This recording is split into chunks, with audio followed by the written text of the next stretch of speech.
Hello students, आज हम लोग अर्थमेटिक प्रोग्रेशन का बहुत ही इम्पोर्टेंट एक टर्म देखने जा रहे हैं। समझिए कि अर्थमेटिक प्रोग्रेशन का ये मेन टर्म है, ठीक है ना, मेन टॉपिक है। देखते हैं इसको। आप लोगों को याद होगा कि हमने अर्थमेटिक प्रोग्रेशन में देखा है कि किसी भी अर्थमेटिक प्रोग्रेशन का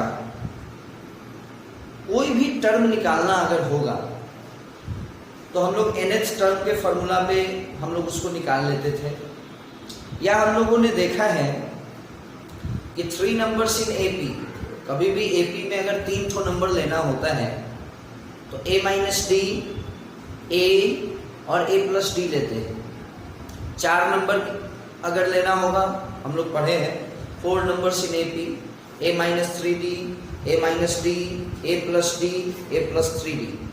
तो इन सारी बातों को हम लोगों ने पिछले क्लास में अर्थमेटिक प्रोग्रेशन के पिछले क्लास में हम लोगों ने देखा है। आज हम लोग इससे आगे का पढ़ाई पढ़ते हैं जो कि बहुत ही इंपॉर्टेंट है। आज हम लोग पढ़ेंगे कि जैसे सपोज किया जाए कि ये एक एपी है 2, 5, 8, 11 dot dot dot dot dot. तो इस एपी में हम लोगों ने ये पढ़ा था कि इसका 15th टर्म क्या होगा, इसका 25th टर्म क्या होगा। तो ये सब चीज सपोज कीजिए हमको फाइंड आउट करना है कि इस एपी का 15वां टर्म कौन सा होगा। तो हम लोग याद करो, एक फॉर्मूला था nth term is equal to a plus n minus 1 into D. a means first term और 15th टर्म निकालना है तो 15 minus 1 14, d means common difference 5 minus 2 यानी 3। तो इस तरह से हम लोग इसको कैलकुलेट किए थे तो 44 आया था। आज हम लोग पढ़ेंगे कि इस एपी के 15 टर्म का सम क्या होगा। बात को गौर कीजिएगा, पिछले क्लास में हम लोग पढ़े थे कि 15वां टर्म क्या होगा, और आज हम लोग पढ़ेंगे कि इस एपी के 15 ठो टर्म का सम क्या होगा। जैसे फॉर एग्जाम्पल 2 टर्म का सम क्या होगा। अगर कोई आपसे पूछता है कि व्हाट इज सेकेंड टर्म तो आप बोलिएगा 5, बट अगर कोई पूछता है what is the sum of 2 terms तो आपको बोलना होगा 5 प्लस 2 7। अगर कोई आपसे पूछता है इस एपी का 3rd टर्म क्या है तो आप बोलिएगा 8। बट यदि आपसे पूछता है कि सम ऑफ 3 टर्म्स क्या है तो उसके लिए आपको 8 प्लस 5 प्लस 2 इट मीन्स 15 उसका आंसर होगा। तो आप ये तो समझ गए होंगे कि इस एपी में अगर कोई पूछता है कि 10वां टर्म क्या होगा तो वो अलग चीज हुआ, और यदि कोई आपसे पूछता है कि इस एपी के 10 को टर्म का सम क्या होगा वो अलग चीज हुआ। सम का मतलब हो गया 10 टर्म का सम मतलब हो गया पहला टर्म, दूसरा टर्म, तीसरा, चौथा, 5वां, 6वां, 7वां, 8वां, 9वां, 10वां, सारे के सारे टर्म को लिखकर और उसको ऐड करके तब पूछा जा रहा है। तो आज हम लोग इस वीडियो में यही देखेंगे कि एक ऐसा फॉर्मूला बताया गया है आपको, एक ऐसा फॉर्मूला अभी हम आपको बताएंगे जिससे आपको 10 सेकंड के अंदर में आप आराम से निकाल लीजिएगा कि उसका सम क्या होगा। सपोज कीजिए एक एग्जाम्पल लेते हैं, थोड़ा सा ध्यान से देखिए, थोड़ा सा बड़ा जाएगा, थोड़ा ये वीडियो बड़ा बनेगा, ये हमको पता है कि ये वीडियो थोड़ा सा बड़ा बनेगा, but my dear student please आप इसको देखिएगा। सपोज कीजिए कि कोई मेहता जी है ना, कोई मेहता जी है और उनका ये नियम है कि पर मंथ, सपोज कीजिए कि फर्स्ट मंथ में उन्होंने 500 रुपीज को सेव किया है, और उसके बाद नियम अपना वो लगाए हैं कि every month per month 100 rupees saving को इंक्रीज कराना है। गौर कीजिएगा, फर्स्ट मंथ उन्होंने 500 रुपया सेव किया और एवरी मंथ उनको अपने सेविंग को 100 रुपया इंक्रीज कराना है। यानी नेक्स्ट मंथ में वो कितना इंक्रीज सेव कर पाएंगे? 600, नेक्स्ट मंथ में 700, नेक्स्ट मंथ में 800, इस तरह से करके प्रोसेस आगे की ओर बढ़ेगा। तो यदि आपको ये जानना है कि टोटल 2 साल के बाद, कितने साल के बाद? 2 साल के बाद अगर आपको ये जानना है कि मेहता जी 2 साल में टोटल कितना सेव कर लिए, टोटल कितना पैसा सेव कर लिए, इसके लिए आपको क्या करना होगा? 2 साल यानी 24 महीना, 500 फर्स्ट मंथ, फिर 600, 700, 800, 900, 1000, 1100, 1200, 1300 और इस तरह से प्रोसेस को कहां तक ले जाना होगा? 2 साल मतलब 24 महीना तक इस प्रोसेस को ले जाना होगा। और फिर लास्टली आपको क्या करना होगा? उसको ऐड करना होगा। बट इतना काम करने की जरूरत नहीं है। मैं आपको अभी एक ऐसा फॉर्मूला डिस्कस करूंगा कि जिस फॉर्मूला से आप 10 सेकंड में, बहुत हो गया 10 सेकंड, 5 सेकंड में बता दीजिएगा कि पूरा 24 महीने में यानी 2 साल में मेहता जी पूरा कितना पैसा जमा किए। अच्छा माय डियर स्टूडेंट, एक चीज बताओ तुम लोग कि यदि आपसे कोई पूछता है कि मेहता जी 24 महीना पैसा जमा किए, अगर आपसे कोई पूछता है कि 24वां महीना में मेहता जी कितना पैसा सेव करेंगे, तो इसका मतलब ये हो गया कि आपसे पार्टिकुलर बस ये पूछा जा रहा है कि केवल 24वां महीना का सेविंग बताना है। यानी 24th टर्म याद होगा आपको, क्या होगा? A प्लस 23D, याद है ना आप लोगों को कि जो भी टर्म होगा D उससे 1 कम होगा क्योंकि n-1 होता है। A मतलब 500, 23 और D डिफरेंस कितने का है? 100 का है। हो गया ना? 2300 और 500, 2800। आंसर हो गया कि नहीं? बताओ 2 सेकंड का चीज है कि नहीं? क्यों? क्योंकि हम लोग इसको पढ़े। विश्वास कीजिए, हमने जो अभी आपको बोला है, हमारा अभी का टॉपिक क्या है कि पूरा 24 महीना में, 24वें महीने में नहीं, पूरा 24 महीना में मेहता जी के पास टोटल सेविंग कितना होगा, ये आपसे पूछा जा रहा है। बस वीडियो को देखते जाइए, है ना? 5 से 7 मिनट अभी हमको लगेगा समझाने में कुछ। उसके बाद आप देखिएगा इस क्वेश्चन को, इसका आंसर आप लोग 5 सेकंड में कैलकुलेट कीजिएगा, है ना? Only 5 second. चलिए तो देखते हैं, इसको अभी मिटाते हैं, बट आप लोग याद रखिएगा, मेहता जी को याद रखिएगा। थोड़ी देर में फिर से हम लोग आते हैं मेहता जी के पास, है ना? चलिए देखते हैं इसको। मतलब क्या देखना है पहले ही समझिए। मैं आपको एक ऐसा फॉर्मूला बताने जा रहा हूं जिस फॉर्मूला से आप ये पता कर सकते हैं कि किसी भी एपी के किसी भी टर्म का सम कैसे निकाला जाए, यानी sum of n terms of AP. ये आज का टॉपिक हुआ, है ना? आज का टॉपिक क्या हो गया? सम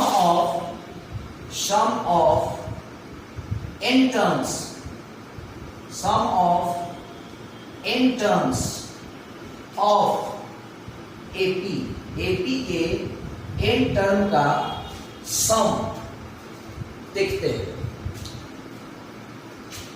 सपोज करो कि कोई एपी है जिसका फर्स्ट टर्म ए और उसका लास्ट टर्म एल है। सपोज क्या करना है माय डियर स्टूडेंट, एक एपी है, उस first term is A and last term is L and common difference is D, common difference is D. तो यदि किसी एपी का फर्स्ट टर्म ए है और कॉमन डिफरेंस डी है, तो इसका नेक्स्ट टर्म क्या होगा, ए प्लस डी,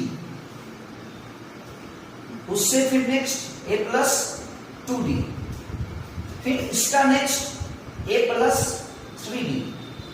अगर यही प्रोसेस अगर हम इधर से करते हैं, लास्ट से करते हैं, तो यदि किसी एपी का लास्ट टर्म एल है तो सेकेंड लास्ट क्या होगा, एल माइनस डी।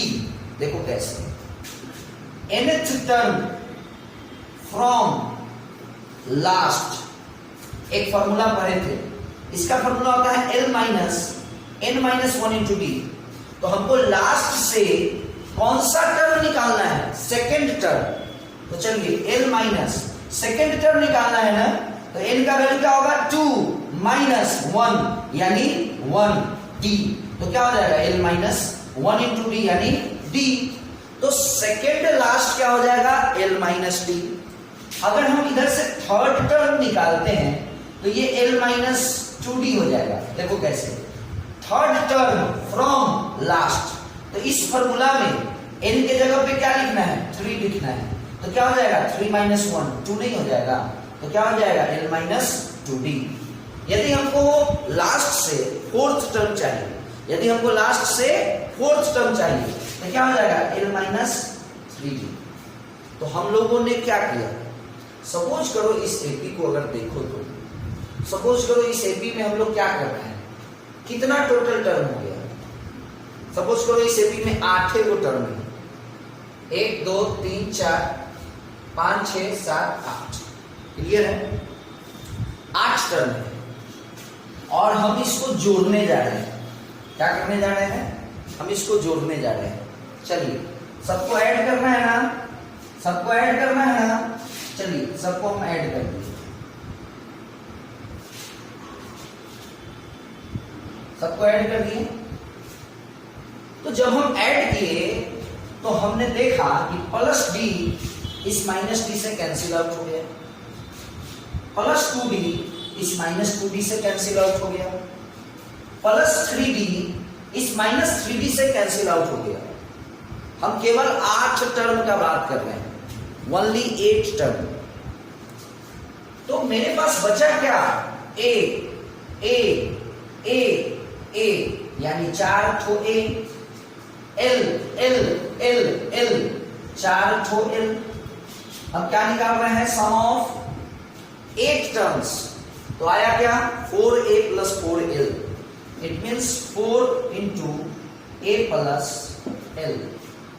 यानी सोचने वाली बात यह है कि हम 8 टर्म लिए तो a प्लस एल कितना आया है, 4 ठो। अच्छा, अब हमको मन है 10 ठो टर्म लेने का।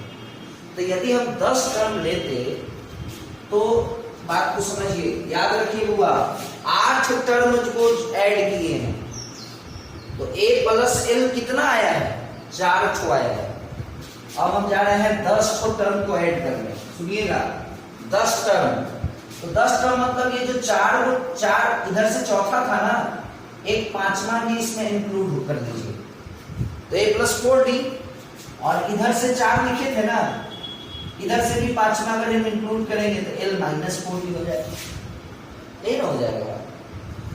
फिफ्थ टर्म, अब ये 8 टर्म है। अच्छा चलो रुक जाओ, हमें लगता है कि इसको मिटा करके फिर से लिखना ज्यादा अच्छा रहेगा।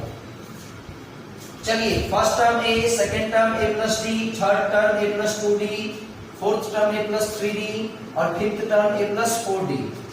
ये स्टार्टिंग का हो गया। अब आइए लास्ट का, सबसे last L, second last L minus D, third last L minus 2d, fourth last L minus 3d, fifth last L minus 4d। और अब हमको इस 5 और इस 5 को ऐड करना है, ऐड करना है। तो आप क्या देखिएगा, ये minus D plus D cancel out, plus 2d minus 2D cancel out, plus 3D minus 3D cancel out, plus 4D minus 4D cancel out. A, I mean, what is this? 5A. And L. How much? 5L. तो यहाँ पे ध्यान दीजिए कि आपने यहाँ पे कितना टर्म को ऐड किया है, 10 टर्म को ऐड किया है. तो A प्लस L कितना आ रहा है? 5 आ रहा है.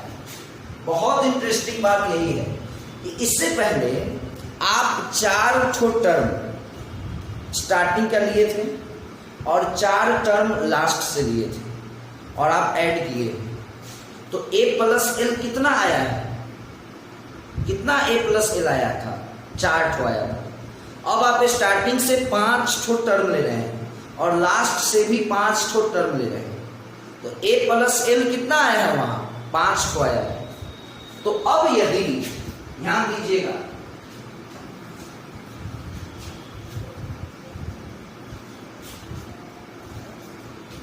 अगर हमको n टर्म्स को ऐड करना है, यानी a plus d, a plus 2d, है ना, यदि हमको इस सब को ऐड करना है पूरा n टर्म्स तक, तो याद कीजिए जब आप 8 टर्म को ऐड किए हैं तो a प्लस l कितना आया था?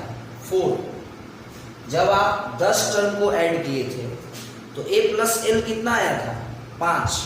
तो यदि आप n टर्म को ऐड करने जा रहे हैं तो sm सम क्या आएगा? a प्लस l कितना आएगा? n/2 आएगा.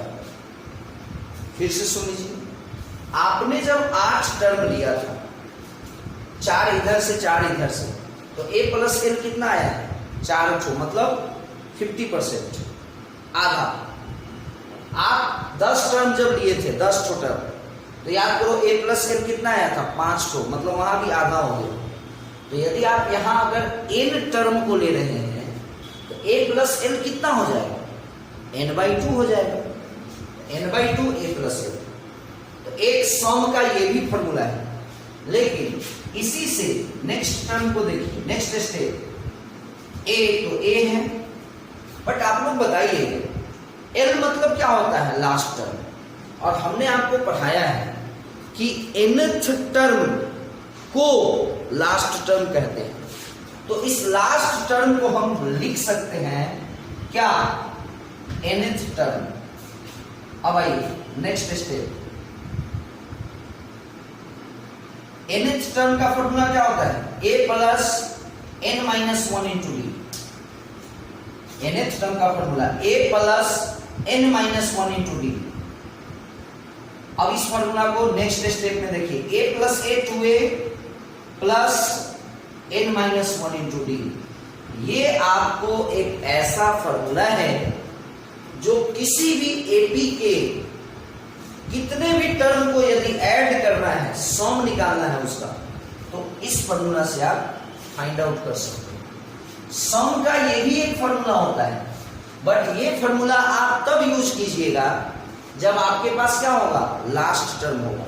बट इस फॉर्मूले के लिए आपको लास्ट टर्म की आवश्यकता नहीं है, बट बस आपको a चाहिए और d चाहिए और कितने टर्म को जोड़ना है, कितने टर्म तक का सम निकालना है, वही तो n है. क्लियर है? ये फॉर्मूला है. अब देखिए, अब थोड़ा सा मेहता जी को याद कर लिया जाए. आप लोगों को याद होगा कि नहीं, बट हमको पूरा याद है. इसको मिटा देते हैं. माय डियर स्टूडेंट, मैं विश्वास करता हूं कि ये फॉर्मूला कहां से आया ये आप लोग समझ गए होंगे. और मैं आपको एक बात और बता दूं, वैसे तो क्लास 10 में ये जानना जरूरी नहीं है कि ये फॉर्मूला कहां से आया, बस ये फॉर्मूला याद रहना चाहिए, है ना. फॉर्मूला याद रहना चाहिए. बट एज ए स्टूडेंट यदि आपको इतना जानकारी है ये फॉर्मूला आया कहां से, तो और अच्छी बात है. एक सम का ये फॉर्मूला है और एक फॉर्मूला ये. चलिए अब आते हैं क्वेश्चन पे.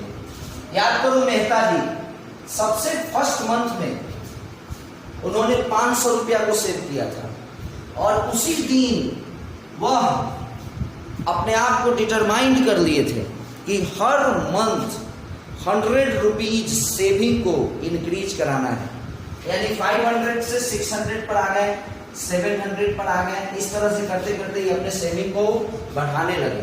तो हमको कैलकुलेट ये करना था कि 2 साल के बाद वो पूरे सेविंग पैसा को देखने जा रहे हैं कि आखिर हमने इस पूरे 2 साल में कितना पैसा सेव किया।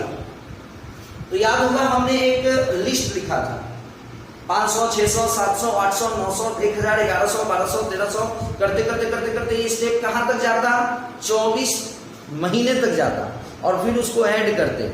इस सारे काम को करने में हमको लगता है लगभग नहीं जाता तो 10 मिनट तो जरूर लगता, और गलती होने का चांस भी ज्यादा होता। लेकिन इस फॉर्मूला से आप अब इसको 5 सेकंड में बनाइएगा। देखिए अपने को कितने टर्म तक का ऐड चाहिए, 24 टर्म तक का, बस 24 महीना तक करना चाहिए, यानी n क्या हो गया, 24 हो गया। चलिए देखिए फॉर्मूला n/2 24/2 हो गया।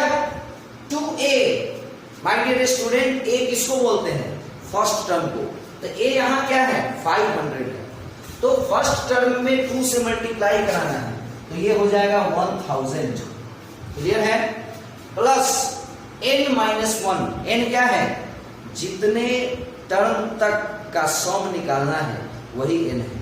तो यहाँ मेहता जी का जो सेविंग है वो कितने महीने तक का निकालना था, 24 महीने तक का, तो n क्या है 24 है, तो 24 - 1 23, और डिफरेंस इसका 100 हो गया, ये 12 हो जाएगा, 23 into 100, 2300 प्लस 1000 3300 है ना, यानी 3300 मल्टीप्लाई करा दो,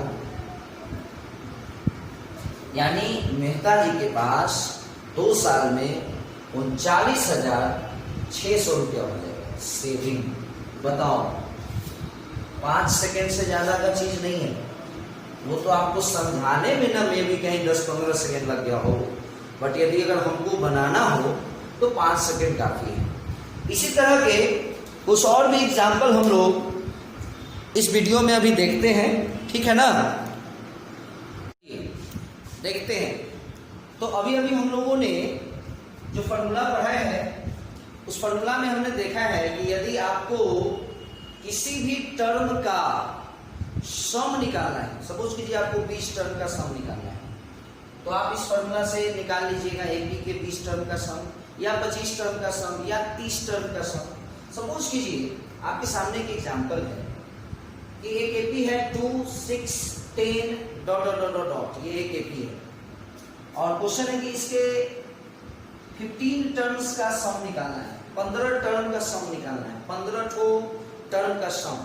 तो फॉर्मूला क्या होता है, 15/2 हो जाएगा, क्योंकि फॉर्मूला होता है n/2, तो 15/2 हो जाएगा। फॉर्मूला होता है 2a, a means first term, तो 2a क्या हो जाएगा 4 हो जाएगा, प्लस n-1, n मींस 15 है, तो 15 - 1 14, d मींस कॉमन डिफरेंस, 6 - 2 यानी 4। तो यहाँ पे अगर देखा जाए तो 14 4 जा 56 प्लस 4 58। अब आप इसको आराम से इस 2 से 58 को यदि आप काटना चाहें तो 29 टाइम्स से में कटेगा, और इसको आप मल्टीप्लाई करा सकते हैं, है ना, 15 9 जा 135, 15 2 जा 30, है ना, 43 हो जाएगा, यानी 435। इस एपी के 15 टर्म को अगर लिखा जाए 2, 6, 10, 14, 18, 22, 26 इस तरह से, और यदि उसको जोड़ा जाए 15 टर्म की बात कर रहे हैं तो 435 है। तो ये तो जनरली क्वेश्चन हो गया, नॉर्मल क्वेश्चन। आपको एपी दिया होगा और सीधे कहेगा कि find the sum of 10 terms of this AP. चलिए एक और क्वेश्चन देखते हैं हम लोग, है ना, इसी में सपोज कीजिए एक एपी है 3 2 5 8 11 डॉट डॉट डॉट डॉट, है ना, 155। अब देखिए आपको क्वेश्चन है ना कि आपको इस सब का सम निकालना है, इस सब का सम निकालना है। मतलब स्टार्ट हुआ 2 से, लास्ट हुआ 155 पे। तो इस क्वेश्चन में कोई जरूरत नहीं है ये लिखने का कि find the sum of 10 terms, find the sum of 15 terms, find the sum of 20 terms. My dear student, आपको यह काम दिया गया है कि यहां से लेकर यहां तक ऐड करना है, यहीं तक, इससे आगे नहीं जाना है, तो ऐड करना है। तो सम का हमारे पास 2 फॉर्मूला है, एक तो ये फॉर्मूला है और दूसरा ये फॉर्मूला है। तो यदि हम इस दोनों फॉर्मूला को देखें तो दोनों ही फॉर्मूला में हमको n खोजता है, n पूछता है। n क्या है? मान लीजिए आपके दिमाग में आ रहा होगा कि अरे इस क्वेश्चन में तो लास्ट टर्म दिया है 155, तो इस फॉर्मूला को यूज कर लेते हैं। ठीक है, अच्छा दिमाग लगा रहे हैं आप। बट इस फॉर्मूला को जब आप यूज कीजिएगा, ये जो एक फॉर्मूला है इधर थोड़ा सा नोट कर दे रहे हैं, ये जो फॉर्मूला है, ठीक है, लास्ट टर्म आप देखकर सोच रहे होइएगा कि इस फॉर्मूला पे एक क्वेश्चन बन जाएगा। अच्छी बात है, इस फॉर्मूला पे बन जाएगा, बट इस फॉर्मूले में भी तो n पूछ रहा है, इस फॉर्मूले में भी तो n होना चाहिए। तो पहले आपको ये पता करना होगा कि 2 से लेकर 155 तक में कितना टर्म है। यानी अब ये पढ़ाया हो गया क्या पिछले एक्सरसाइज का, हम लोग पढ़े हैं पिछले वीडियो में, याद होगा आपको कैसे कि nth टर्म जो होता है वो याद होगा आप लोगों को लास्ट टर्म होता है। मान लिया कि इस एपी में यहां से यहां तक में मान लिया कि n टर्म है, तो nth नंबर जो टर्म होगा वो सबसे लास्ट वाला होगा। तो nth term means what, a plus n minus 1 into D, last term 155 और a क्या है 2, n माइनस 1, n हमको पता नहीं है, d क्या है 3 is equal to 155, n minus 1 into 3, ये जो 2 है ये उधर जाएगा, माइनस हो जाएगा 153, n माइनस 1, ये 3 मल्टीप्लाई है उधर जाएगा, डिवाइड हो जाएगा, तो 153 अपॉन 3 51 हो जाएगा। n इज इक्वल टू क्या हो जाएगा -1 उधर जाएगा +1, यानी यहां से लेकर यहां तक ये तो पता चल गया कि टोटल नंबर ऑफ टर्म क्या है 52 है। बस हो गया, जब 52 है तो सम निकाल लीजिए पूरे का, यहां से वहां तक में सम निकालना है, मतलब 52 टर्म का सम निकालना है। n/2 52/2 n is what, first term 2 plus l means what 155। ये जरूरी नहीं है कि ये क्वेश्चन इसी फॉर्मूले में बनेगा, n/2 a plus l इसी पे बनेगा, ये जरूरी नहीं है, हम इस पे भी बना सकते हैं। हमको चाहिए n जो कि पता चल गया, उसके बाद a पता है, 2 डिफरेंस पता है, 3 का है जो भी हो, तो 52/2 26 इंटू इसको आप ऐड कर लीजिए 157 हो जाएगा, आप इसको मल्टीप्लाई कर लीजिए, जो आएगा वो आंसर हो जाएगा। तो इस तरह का क्वेश्चन आपको समझ में आया होगा कि आपको क्वेश्चन में ये पता ही नहीं रहेगा कि कितने टर्म को जोड़ना है, ये नहीं पता होगा, बस आपको ही पता है कि इस सीरीज को ऐड करना है। याद होगा हम अपने अरिथमेटिक प्रोग्रेशन के सबसे पहले वीडियो में हमने आपको बताया था सीक्वेंस, प्रोग्रेशन और सीरीज क्या होता है। तो हमने आपको सीरीज के बारे में बताया था कि एडिशन, किसी भी पैटर्न को अगर हम ऐड कर रहे हैं तो उसको सीरीज बोलते हैं। तो इसको हम लोग सीरीज बोल सकते हैं ना, क्योंकि यहाँ पे सबको क्या करना है, ऐड करना है। तो पहले आपको n का वैल्यू निकालना होगा कि आखिर यहाँ से लेकर यहाँ तक में टोटल नंबर ऑफ टर्म कितना है, तो पहले हम लोग निकालनी है, और उसके बाद सिंपली फॉर्मूला बेस्ड क्वेश्चन हो गया ये। ओके माय डियर स्टूडेंट, हम फिर से आपको नेक्स्ट वीडियो में मिलेंगे इससे आगे की पढ़ाई को लेकर। जो भी बच्चे क्लास 10 के हैं, अगर वो चाहेंगे तो हमारे YouTube चैनल से बहुत अच्छे तरीके से पढ़ाई कर सकते हैं, है ना, क्योंकि आप देखते होइएगा कि एक एक वीडियो में 30-30 मिनट, 35-35 मिनट, 40-40 मिनट का मैं वीडियो बनाता हूं और मैं कोशिश करता हूं कि हर टाइप के क्वेश्चन को डिस्कस करूं। अब जैसे एक सिंपल सा एग्जांपल लीजिए, अरिथमेटिक प्रोग्रेशन चैप्टर है। अभी तक अरिथमेटिक प्रोग्रेशन का ये हमारा लगभग 5th वीडियो है और अभी भी ये खत्म नहीं हुआ है। आई थिंक इसमें 2-3 वीडियो और हमें बनाना होगा। तो आप खुद सोचो, 7-8 वीडियो, 7-8 क्लास हुआ ना। एक वीडियो इट मींस एक क्लास हुआ। आप यदि किसी टीचर से क्लास ही करने जाते हैं तो क्लास में क्या हो रहा है, यही चीज तो हो रहा है। और हमको नहीं लगता है कि मैं कुछ ऐसा कुछ छोड़ देता हूं जो आपके लिए, कि आपको ऐसा कुछ मतलब आपके मन में ये हो रहा होगा कि कुछ पूछते सर से, भैया सब चीज बता देते हैं, है ना। हमको नहीं लगता है कुछ पूछने के लिए आप लोगों को छोड़ देते हैं। और पूछने के लिए कोई दिक्कत नहीं, आप हमारे कमेंट बॉक्स में आपको कुछ भी अगर प्रॉब्लम समझ में आ रहा है तो आप हमसे शेयर कर सकते हैं। ओके माय डियर स्टूडेंट, फिर से अगले वीडियो के साथ हम आप लोगों के सामने होंगे कुछ और भी इंटरेस्टिंग क्वेश्चन को लेकर के। तब तक के लिए बाय। यदि हमारा वीडियो आप लोगों को अच्छा लगा हो तो प्लीज इसको शेयर करें, लाइक करें, है ना। Okay bye.